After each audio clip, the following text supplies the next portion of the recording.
নমস্কার বন্ধুরা, চেটেপুটে চ্যানেলে আপনাদের সবাইকে স্বাগত। আমি একটা বাটির মধ্যে নিয়ে নিলাম 1 কাপ পরিমাণ ময়দা। আমি 1 কাপ পরিমাণ ময়দা নিয়েছি, আপনারা আটা ময়দা মিশিয়েও নিতে পারেন। আর যদি মনে করেন শুধু আটা দিয়ে করবেন সেটাও আপনারা করতে পারেন। দিয়ে দিচ্ছি এখানে স্বাদ মতো নুন। ময়ানের জন্য আমি দিয়ে দিচ্ছি রিফাইন্ড অয়েল গরম করে, এখানে রয়েছে 1.5 টেবিল স্পুন মতো। ময়ানটা তেলটা আর কি বা ঘি যেটাই দেবেন একটু বেশি দিতে হবে। এবার এটাকে আমি ভালো করে মিশিয়ে নিচ্ছি।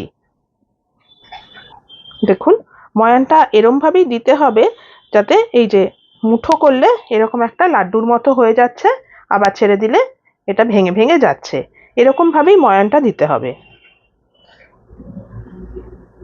ময়ানটা আমার ভালো করে দেওয়া হয়ে গেছে। এবার নর্মাল জল দিয়ে আমি এটাকে মেখে একটা ডো তৈরি করছি, যেরকম আমরা লুচি পরোটার ডো বানাই ঠিক সেরকমই। অল্প অল্প করে জল দিয়ে একটা ডো আমি রেডি করে নিচ্ছি। ডোটা রেডি করে আমি ফেরত আসছি। দেখুন, ময়দাটা আমার মাখা হয়ে গেছে। এবার এটাকে আমি মিনিট 10 একটু ঢাকা দিয়ে রেখে দিচ্ছি। দিয়ে এরপরে কি করতে হবে আপনাদের দেখাচ্ছি। দেখুন, আমি হিটে কড়াই বসিয়ে দিয়েছি। এখানে আমি 1.5 টিস্পুন মতো রিফাইন্ড অয়েল গরম করেছি, আপনারা সর্ষের তেলেও এটা করতে পারেন। এবার এখানে আমি দিয়ে দিচ্ছি পেঁয়াজ কুচি। একটা মিডিয়াম সাইজের পেঁয়াজ কুচি আমি দিয়ে দিলাম। দিয়ে দিচ্ছি কিছুটা পরিমাণ কাঁচা লঙ্কা কুচি।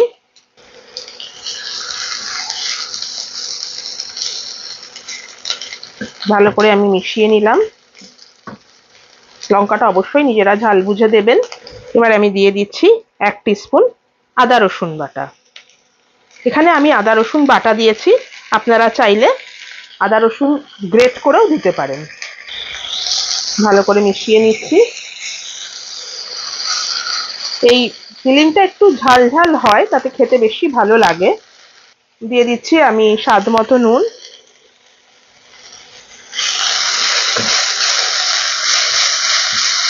এবারে দিয়ে দিচ্ছি টমেটো কুচি, একটা ছোট সাইজের টমেটো। দিয়ে দিচ্ছি কিছুটা পরিমাণ ক্যাপসিকাম। আমার কাছে এই সবজিগুলো ছিল, আমি তাই দিয়েছি। আপনাদের কাছে যা সবজি থাকবে তাই দিতে পারেন। ভালো করে আমি একটুখানি মিশিয়ে নিলাম। এবার এখানে আমি দিচ্ছি কিছুটা পরিমাণ নিউট্রেলা বা সয়াবিন, যেটা মিনি চাংস যেগুলো থাকে সেগুলোকে ভালো করে সেদ্ধ করে আমি একটু ভেঙে ভেঙে দিয়ে দিলাম। এর পরিবর্তে আপনারা চিকেন দিতে পারেন, যারা চিকেন খান না তারা পনির দিতে পারেন।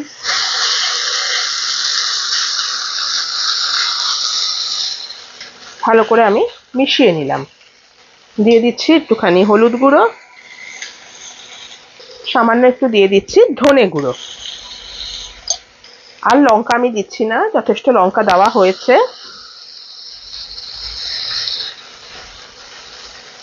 দিয়ে দিচ্ছি একটুখানি তন্দুরি মশলা, চিকেন তন্দুরি মশলা, এই 1/2 টিস্পুন মতো।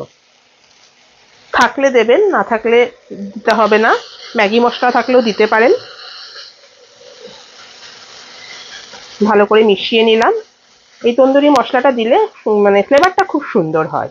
এবার একটা বড় সাইজের আলু সেদ্ধ করে আমি ম্যাশ করে নিয়েছিলাম, সেটা দিয়ে দিচ্ছি। এর সাথে আমি দিয়ে দিচ্ছি সামান্য একটু পরিমাণ চিনি। নুন ঝাল মিষ্টি ঠিকঠাক হলে তবেই তো খেতে বেশি ভালো লাগে। ভালো করে আমি মিশিয়ে নিচ্ছি।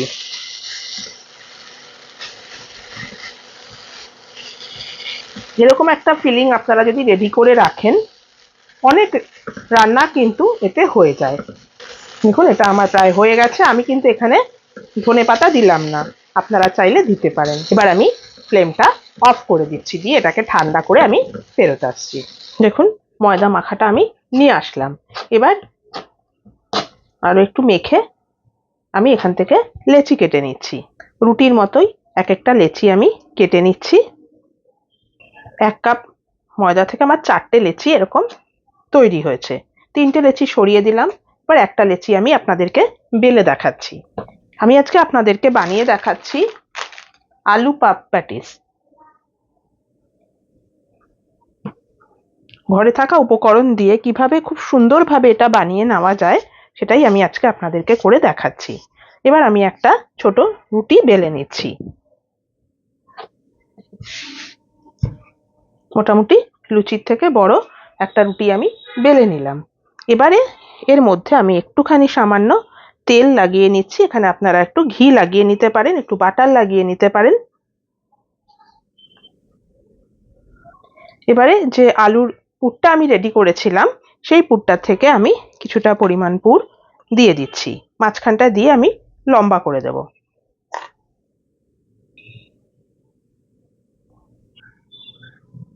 দেখুন আমার হয়ে গেল। এবারে এটাকে আমি ভাঁজ করছি। দেখুন কিরম ভাবে ভাঁজ করি। প্রথমে এই পাটটা এনে এখানটায় আমি দিয়ে দিলাম। এবারে এই পাটটা এনে এটার ওপরে দিয়ে দিলাম। এবারে এখানে দেখুন আমি সামান্য একটু ময়দা একটু আঠা আঠা করে আমি গুলে নিয়েছি। এটাকে এবারে আমি লাগিয়ে দিচ্ছি।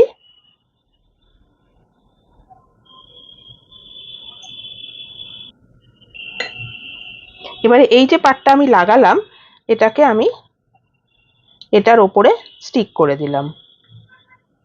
এটা কিন্তু লেগে গেল। এবারে পুরো ব্যাপারটাকে আমি কি করছি, উল্টে নিচ্ছি। উল্টে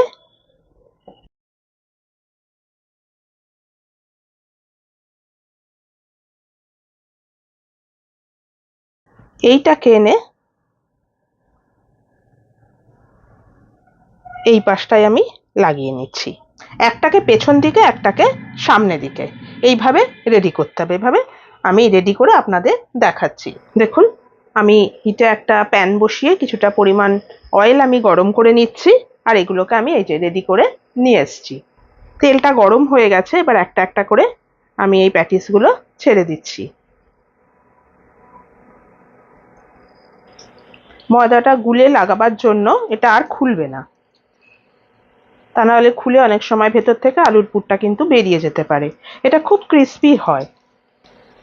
ঘরোয়া পদ্ধতিতে এইভাবে কিন্তু আপনারা বানিয়ে নিতে পারেন। একটু চিজ দিয়ে দিতে পারেন, বাচ্চারা তো ভীষণ পছন্দ করে এটা খেতে। এটা বাচ্চাদেরই খুব বেশি ফেভারিট।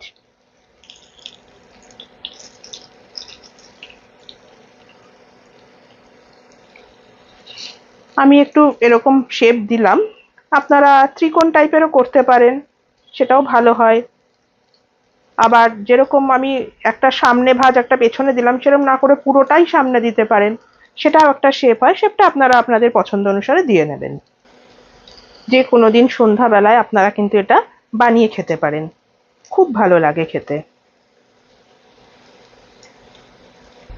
উল্টে পাল্টে একটু লালচে ব্রাউন করে এটা ভাজা হবে। দেখুন এগুলো আমার ভাজা হয়ে গেছে। এবার আমি ফ্লেমটা অফ করে দিলাম। এবার এগুলো তেল থেকে আমি তুলে নিচ্ছি। সবগুলো ভেজে আমি আপনাদেরকে এটা সার্ভ করে দেখাচ্ছি। দেখুন বন্ধুরা, রেডি হয়ে গেল আমার একদম ঘরোয়া পদ্ধতিতে আলু পাপ প্যাটিস। আপনারা অবশ্যই কিন্তু এটা বাড়িতে ট্রাই করবেন। আপনাদের কেমন লাগলো আমাকে কিন্তু কমেন্ট করে জানাবেন। আমার এই রেসিপিটা যদি আপনাদের পছন্দ হয়ে থাকে আর আপনারা যদি আমার চ্যানেলের নতুন বন্ধু হয়ে থাকেন তাহলে প্লিজ আমার চ্যানেলটিকে সাবস্ক্রাইব করে একটা লাইক করে আমার পাশে থাকবেন। আর যদি ফেসবুক থেকে দেখেন আমার পেজটিকে কিন্তু ফলো করে নেবেন। আজ তাহলে চলি, আবার চলে আসবো অন্যদিন নতুন কোনো রেসিপি নিয়ে। সুস্থ থাকবেন, ভালো থাকবেন। নমস্কার।